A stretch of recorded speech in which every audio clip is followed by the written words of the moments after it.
लोकतंत्र के मुंह पर ताला, बैठ गया है अफसर आला, पगलों से पड़ता था पाला, कहीं दाल में पानी पानी, कहीं दाल में काला काला। अफसरशाही पर यह कविता बाबा नागार्जुन ने लिखी थी। उत्तर प्रदेश में अगर आपको बेलगाम अफसरशाही की हिमाकत देखनी हो तो जरा इस नोटिस पर गौर कीजिए, जिसमें एक एसडीएम साहब सीधे राज्यपाल को ही अपने कोर्ट में हाजिर होने के लिए नोटिस भेज रहे हैं। योगी आदित्यनाथ की सरकार में अफसरों के गजब हाल होने की बात विपक्षी दलों और यहां तक कि सत्ताधारी दल के नेता भी उठाते रहे हैं, लेकिन उसका एक जीता जागता नमूना इस नोटिस के जरिए सामने आया है। ये नोटिस जब राजभवन पहुंचा तो उत्तर प्रदेश की अफसरशाही में हड़कंप मच गया। क्या है पूरा मामला, जानते हैं विस्तार में। नमस्कार, मैं हूं अंकुर और आप देख रहे हैं रोविंग जर्नलिस्ट। एसडीएम कोर्ट के इस नोटिस ने न सिर्फ संविधान की धज्जियां उड़ाई हैं, बल्कि अफसर और वकील के कानूनी ज्ञान पर एक बड़ा प्रश्न चिन्ह खड़ा किया है। मामला उत्तर प्रदेश के बदायूं जिले का है। यहाँ के थाना सिविल लाइन इलाके का एक गांव है लोड़ा बहेड़ी। यहाँ रहने वाले चंद्रहास नाम के एक किसान ने सदर तहसील की एसडीएम कोर्ट में एक जमीनी विवाद को लेकर लेखराज नाम के एक व्यक्ति, पीडब्ल्यूडी के कुछ अधिकारी और उत्तर प्रदेश के राज्यपाल आनंदीबेन पटेल पर मुकदमा दायर किया। इस मुकदमे के लिए जो एप्लीकेशन लगाई गई उसमें चंद्रहास ने बताया कि इसकी बुआ की जमीन जिसे उनके एक रिश्तेदार ने अपने नाम करा लिया था, इसके बाद उसको लेखराज नाम के व्यक्ति को बेच दिया।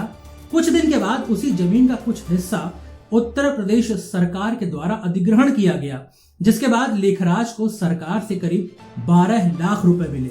इसी 12 लाख के चक्कर में चंद्रहास ने लेखराज, पीडब्ल्यूडी के अधिकारी और यहां तक कि उत्तर प्रदेश के राज्यपाल को भी लपेट लिया। पहले चंद्रहास की बात सुनिए, फिर आपको आगे की कहानी बताते हैं। मैटर ये था कि हमारी बुआ की जमीन थी, वो जमीन हमारी है, बुआ हमारी एक्सपायर हो गई। तो उनका कोई बेटा वगैरह नहीं है? ना, कोई संतान नहीं थी। बेची है?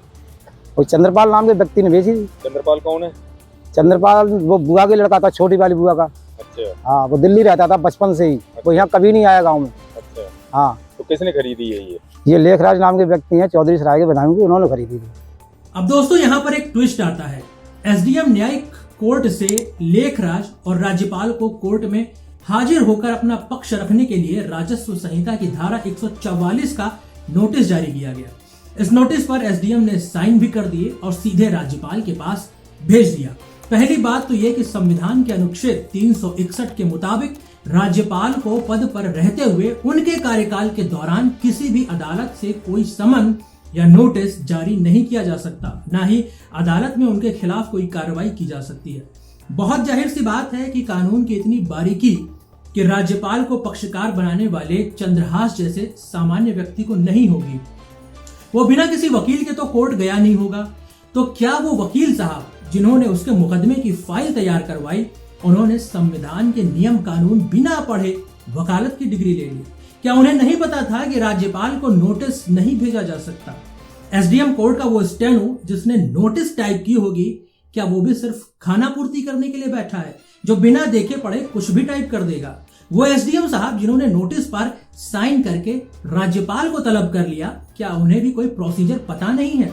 अफसर बनने से पहले कुछ बेसिक ट्रेनिंग तो ली होगी। या फिर एसडीएम साहब ने नोटिस को बिना देखे ही साइन कर दिया और राज्यपाल को इसमें किस आधार पर पक्षकार बनाया है, इस पर तो प्रशासन मौन है। जवाब तो किसी के पास है ही नहीं। दोस्तों, इसे सामान्य गलती या भूल समझकर टाला जा सकता है, लेकिन यह मामला गलती या भूल का नहीं है, बल्कि एक आईना है कि जिस अफसर के भरोसे फरियादी न्याय की उम्मीद रखता है, वो उसकी फाइल को कितना गौर से पढ़ते हैं।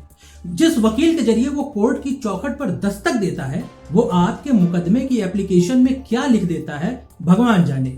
लेकिन क्या ऐसे में एक सामान्य सा फरियादी इंसाफ की उम्मीद कर पाएगा? ये सोचने वाली बात है।